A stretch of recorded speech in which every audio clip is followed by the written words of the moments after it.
Баршаңызға сәлем. Бүгін сіздермен өте дәмді салаттардың бірі анармен браслет салатын жасайтын боламыз. Видеоны соңына дейін қарап, менімен бірге жасаңыздар. Өте дәмді салаттардың бірі. Алдымен бізге сиыр етін қайнатып аламыз.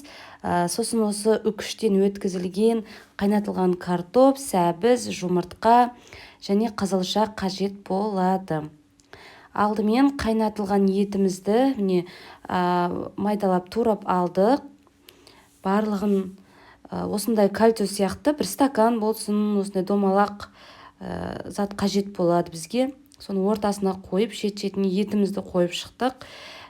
Үстіне аздап майонез сеуіп, оның үстіне қайнатылған сәбізімізді саламыз. Тағы да үстінен майонез негізі қатты көп емес. Осылай шетінен кішігірім етіп кесіп алсаңыздар, жақсы барлық шетіне бірдей етіп құйылатын болады. Немесе кішілеу пакетикке салып алсаңыздар да болады. Міне сәбізден кейін бізде тағы да майонез, одан кейін қайнатылған картоп пен сәбізден кейін шым-шым аз-аздан тұз салсаңыздар болады, көп емес.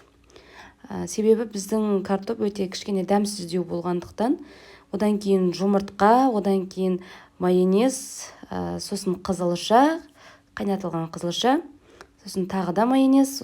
Салатты жинақтап, анардың дәндерін үстіне әдемілеп қойып шығамыз. Анар қып-қызыл әдемі болғаны дұрыс, сонда біздің салатымыз да әдемі көрінетін болады.